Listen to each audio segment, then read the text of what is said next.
दिया, फिर विष सामने है। शंकर भगवान बोले लाओ ये विष मुझे दो। 33 कोटि देवताओं में किसी की सामर्थ्यता नहीं थी कि कोई शंकर भगवान से ये कह दे कि विष आप पी लो। जैसे घर में देवरानी जेठानी सास सब रहती हैं, किसी की हिम्मत नहीं होती कि एक दूसरे से कह दे कि बासी रोटी तू खा ले। बस उतने में समझ जाओ। जे शंकर जी की कथा और अपनी कथा एक जैसी है रे। जितने लोग टीवी पे सुन रहे सुन लीजो। कभी तुम्हारे घर में किसी देवरानी ने जेठानी से कहा मैं डबल से रोटी नहीं बनाऊंगा, बासी रखिए खा लो। भले वो डब्बा खोल के जेठानी खुद देख ले ना, जेठानी देवरानी से कहती ले बासी खा ले। या सास से कोई कह दे मम्मी ये लो बासी रोटी, कोई कह दे भला।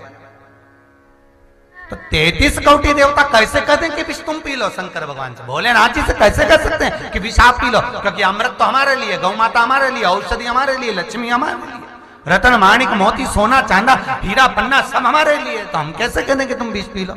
और किसी की सामर्थ्यता जो शिव जी से कह दे कि विष पी लो। शंकर के मंदिर में कोई तुम्हें भेजता नहीं है।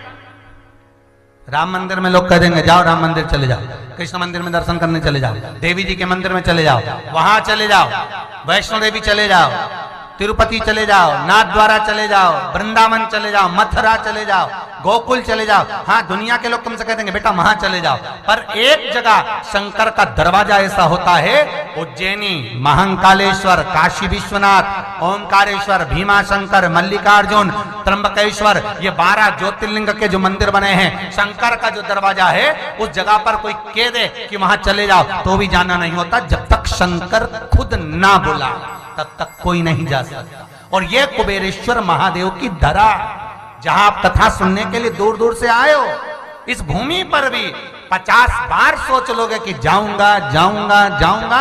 वो तो आपने कहीं शंकर जी से विनती करी होगी भोलेनाथ एक बार मन है कि सियोर जाऊं और कुबेरेश्वर के दरबार में बैठकर, भले मंदिर नहीं बना पर जमीन तो वही है, वहां का कंकर तो शंकर है, तो वहां बैठकर कथा सुनो। तब भगवान ने कहा अब अर्जी लगाई, जब स्वीकार हुई तब जाकर तुम यहां पहुंचे। कब पहुंचे हो? ऐसे पहुंच जाओगे?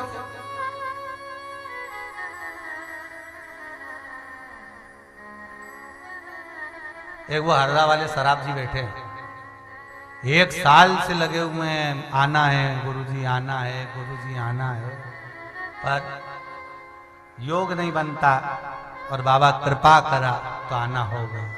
ये कृपा है विश्वनाथ। कई लोग तो यहीं पास में भी रहे ना, इछावर रे, आष्टा रे, कोई भोपाल रे, तो ही 50 बार सोचते रहे जामे अब जाना है, बस मन है जाएंगे, अब की बार जाएंगे जाना ही नहीं।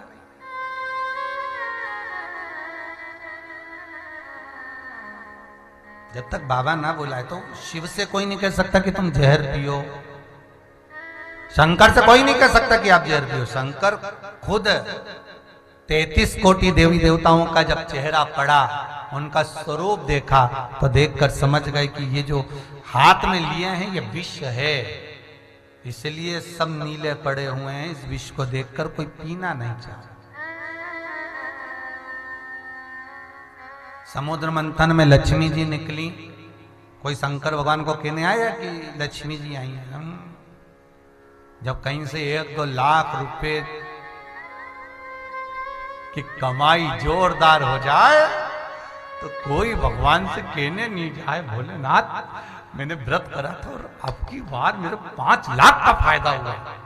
क्यों नहीं कहने जाए? शंकर जी आके कह दिला दे दर, मैंने तो तेरे को दिया था, तू मेरे को दे। तो कोई कहने नहीं जाए, और जरा सा घाटा लग जाए तब गुरुजी पशुपति व्रत कर रही हूं। हमने पूछा क्यों? घाटा लग गया। हमने कहा फायदा लगा था जब करे थे। बस तब शिव याद आया। और पशुपति व्रत कर भी रहे हो तो शंकर याद दिला रहा है कि कर ले, अभी भी मौका है, कुछ नहीं बिगड़ा।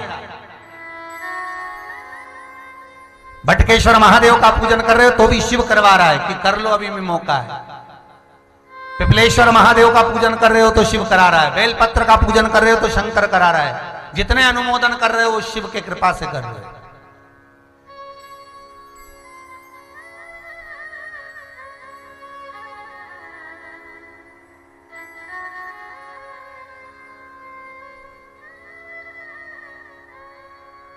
ये शिव करुणा सागर करुणा करता, तब कोई सुख का भान उत्पन्न होता है, तब जाकर कोई सुख का मूल्य स्थापित होता है। कहां गई वो देवास वाली एक जीजी आई हुई कथा सुनने के लिए, कहीं दिख रही क्या? जरा इनको माइक देना। इनके घुटने में इतना दर्द है, डॉक्टर ने इनको घुटना बदलने का कह दिया, पर बाबा की कृपा देखिए कि कथा का आनंद ले रही है। क्या क्या आप घुटना उठना कुछ नहीं बदलना गुरुजी, सब बढ़िया। कहाँ से आई हो? मैं देवास से आई हूँ। देवास से। घुटना बदलने का बोल दिया, राइट वाला बोला बिल्कुल खराब हो चुका है, और अगर इसको नहीं बदलाओगे तो ये दूसरा वाला भी खराब हो जाएगा। लेकिन जब से कथा सुनने लगी सावन महीने से, जब से हमको काफी आराम है। बाबा की कृपा। बाबा की कृपा। क्या नाम है आपका? उषा चौहान। आपके कहने से लाइट है कि क्या चाहिए? हर हर महादेव। हर हर महादेव। ये शिव की करुणा है। दुनिया कुछ भी बदलने का बोले, हमारा शिव पर एक बार विश्वास, एक बार भरोसा मेरे शंकर पर कर लिया, मेरे शिव त्रिकालदर्शी कैलाशी अविनाशी पर जब विश्वास पूर्ण हो जाए तो फिर हमने पूर्ण जीवन उसको दे दिया। फिर क्या सोचना साहब, क्या सुख क्या दुख साहब, सब मेरे भोले तेरा सहारा है,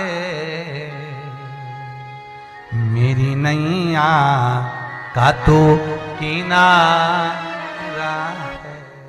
ये नाव चली मझधार में, अगर शिव ना हो तो डूब गई। बस अंत समय में जब आप बहुत त्रास्त हो जाएं, हर जगह से दुखी हो जाएं, तब मेरा निवेदन एक केवल इतना सा रहेगा कि शंकर के हाथ में पतवार दे दो, फिर शिव जी निपटे और उनका काम वो देखिए।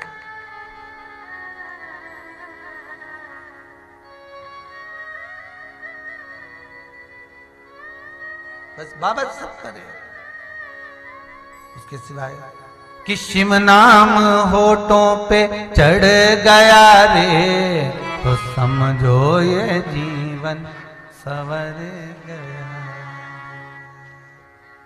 मन को बना लो शिव का शिवाला, दर्शन देगा वो डमरू वाला। जमन नैनों में शंभो समा गया रे, तो समझो ये जीवन सवर गया। फिर नहीं घबराना। 33 कौटी देवता कोई नहीं कह सकता कि शंकर भगवान आप विष पियो, पर शिव जी ने देख लिया कि हाथ में कुछ रखा हुआ है, कुछ कटोरे में रखा हुआ है, कुछ पात्र में है।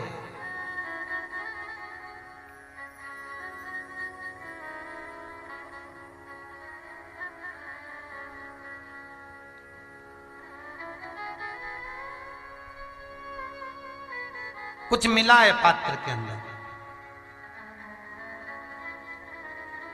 और जब पात्र के अंदर कुछ मिला है, कुछ लेकर आए हैं, देखिए शिव की करुणा। राजा निमि हुए, जिन राजा निमि के कोई संतान नहीं थी, तो ऋषियों ने, जिनको भगवान शंकर ने स्वयं गौमाता प्रदान करी है, उन 5 ऋषियों ने मिलकर राजा निमि के शरीर का मंथन करा, क्योंकि इनके शरीर से कोई संतान, मंथन से, शरीर का मंथन, जंघा का मंथन, हस्त का मंथन, शरीर का मंथन किया, इनका वंश बढ़ना चाहिए। तो एक पुत्र उत्पन्न हुआ जिसका नाम जनक रखा। क्योंकि शरीर से जन्मे थे तो राजा जनक हो गए। और महाराज राजा जनक की 21 पीढ़ी में एक बेटा उत्पन्न हुआ जिसका नाम सिरध्वज था, जिसको लोग जनक जी कहते हैं, माता जानकी के पिताजी। सीता जी के पिताजी का नाम क्या है? सिरध्वज।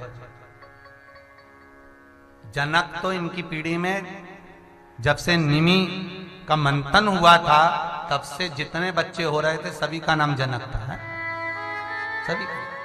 21 पीढ़ी में सिरध्वज हुए और उन सिरध्वज के जनक जिनका नाम पड़ा, एक बार उनके मन में आया कि मैं कुछ शिव की आराधना करूं जिससे मेरे वंश का आनंद सुख स्थापित हो।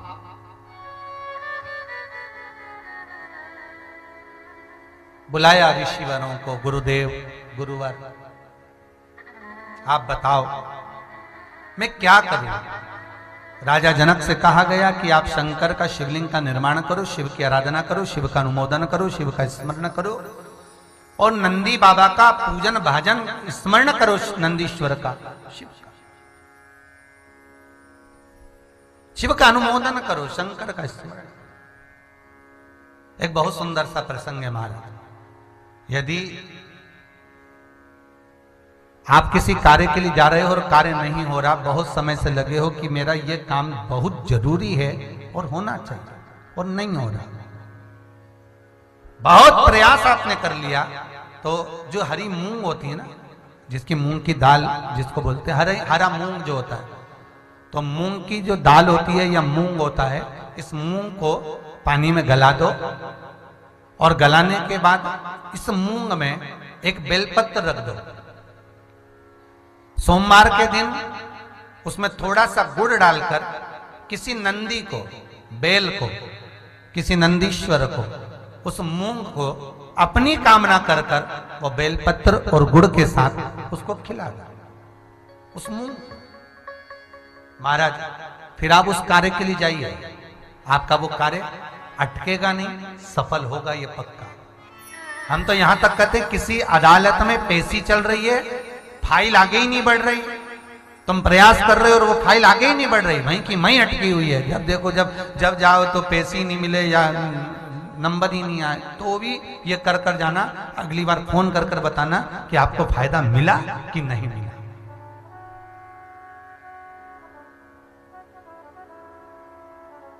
कितना लाभ है इसका महाराज, वो देखिएगा राजा जनक की कथा से। सिरध्वज यज्ञ कर रहे हैं, अनुष्ठान कर रहे हैं, शिव का अनुमोदन कर रहे हैं, सुबह सुबह शंकर भगवान का पूजन अर्चना करना और दोपहर में यज्ञ का अनुष्ठान करना, यज्ञ की आहुतियां प्रदान करना, यज्ञ आहुतियां देना नित्य प्रति।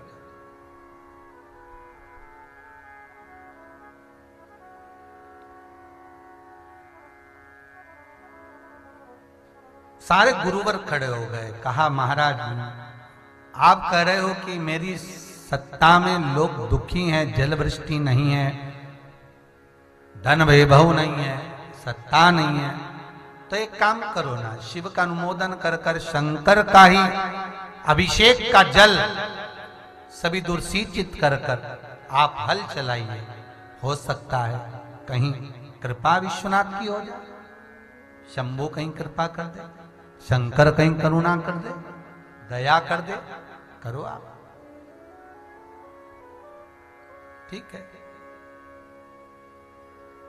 मां जानकी जी के पिता जनक जी महाराज ने जो अनुष्ठान किया, थोड़ा शिव के लिए समय देना पड़ता है, बस इतना जरूर है। शंकर के पास में आओ तो थोड़ा समय देना पड़ेगा, शिव जी के पास में थोड़ा बैठो, भले आप जल मत चढ़ाओ, बेलपत्र मत चढ़ाओ, कोई सामान मत चढ़ाओ, पर शंकर के मंदिर में आप गए हो तो थोड़ी देर बैठकर उससे एकांत में चर्चा जरूर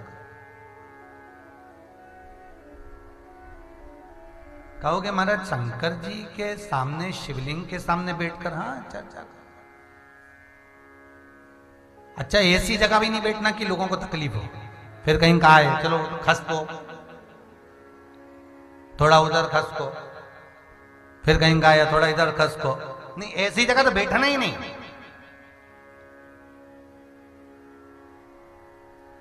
एक थोड़ा सा भी प्रतिबिंब मेरे शंकर के शिवलिंग का स्वरूप दर्शन हो रहा हो तो दीवाल के कोने से भी खसक कर बैठे रहोगे, शंकर को निहारते रहोगे, अपने दिल की बात उससे कह दोगे, मन से कह दोगे, तो आपको झांक कर बोलने की जरूरत नहीं है, शंकर खुद झांकने आ जाएगा। आपको झांकने की जरूरत नहीं है। लिंग पुराण के अंदर लिखा है, नर्मदा पुराण, लिंग पुराण और अग्नि पुराण में, तीनों में लिखा है कि जब शाम के समय शंकर और पार्वती जब भ्रमण के लिए निकलते हैं प्रतिदिन, 33 कौटी देवी देवताओं में शंकर पार्वती नंदी पर सवार होकर भ्रमण के लिए निकलते हैं।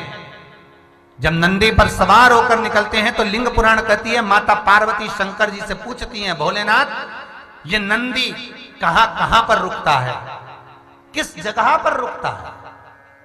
तो बाबा भूत भावन भूतेश्वर मेरे शंभु मेरे महेश उमा से कह रहे हैं, पार्वती से कह रहे हैं, पार्वती जो मेरे मंदिर में आकर एकाग्र चित्त से, मन से, वृत्ति से, भले मंदिर में आया नहीं आया, घर के दरवाजे से भी अगर निकलकर मंदिर के बाहर से भी चला गया और एक बार उसकी चित्त वृत्ति में अगर शिव समा गया, शंकर कहते हैं मेरा नंदी वहीं पर रुक जाता, वहीं।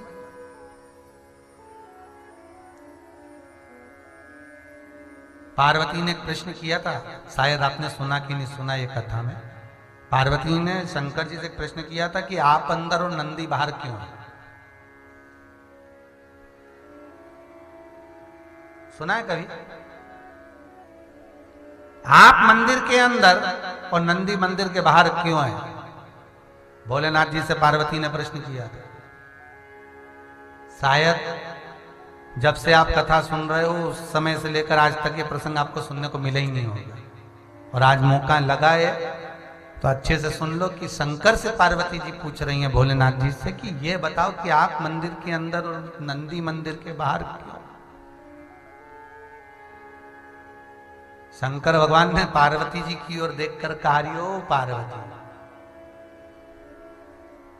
बात इतनी सी है, मंदिर के अंदर जब व्यक्ति प्रवेश करता है तो एकदम अपने आप को पूरा चेंज कर लेता है, बदल लेता है। तिलक भी लगाएगा, त्रिपुंड भी लगाएगा, माला भी पहनेगा, स्मरण भी करेगा, हर हर नमः शिवाय कहकर जल भी चढ़ाएगा, धतूरा भी चढ़ाएगा, सब कुछ समर्पित करेगा।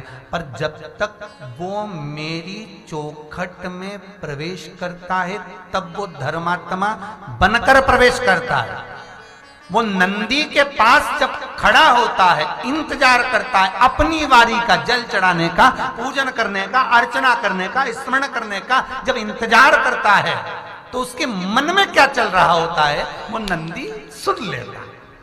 फिर नंदी मुझे कहता है, जब हम भ्रमण को जाते हैं तब नंदी कहता है, भगवान शंकर, पार्वती जी तो कहती हैं कि इनके रुक जाए, तो रोज बेचारा मंदिर आता था, रोज शंकर जी के मंदिर आता है, रोज दिया लगाता है, रोज अगरबत्ती लगाता है, भोलेनाथ चलो इसके चलते हैं। नंदी कहता है बिल्कुल नहीं। शंकर जी पूछते हैं, नंदी ये तो तिलक लगाता है, कहो ये तो बढ़िया भजन करता है, खूब देर बैठ के भगवान का कीर्तन भी करता है, खूब देर खूब दान भी करता, पुण्य भी करता, सत्कर्म भी करता, और खूब अगरबत्ती लेके 2 घंटे तक घुमाता भी है, धूप बत्ती भी लगाता है, घी का दिया भी लगाता है, कभी कभी तेल का भी लाता है। तो फिर शंकर भगवान बोले तू मना क्यों कर रहा है इसके घर जाने के लिए? भगवान नंदी कहता है, महाराज जितनी देर तक ये मां खड़ा रहता है मैं इसके मन की वृत्ति को जानता हूं, अंदर से कुड़ता रहता है। देखा? फिर किसी को देखेगा 1 घंटे तक खड़ा है, बताओ उठ ही नहीं रिया, पानी चढ़ा रिया अभी तक, 1 घंटे से दिया लेके बैठा है, हम भी तो खड़े हैं लाइन में। भगवान मेरा निवेदन है, शंकर जी के मंदिर में प्रवेश करने से पहले नंदी के पास जब तक खड़े हो, नंदी ग्रह में जब तक खड़े हुए हो, और आपसे निवेदन है कि कुबेरेश्वर मंदिर के इस पावन प्रांगण में जहां भी तुम बैठो खड़े रहो, जहां जाओ, निवेदन है भीतर कपट मत लाओ। ये चारों तरफ ही नंदी है और कुछ तो गौशाला में ही है।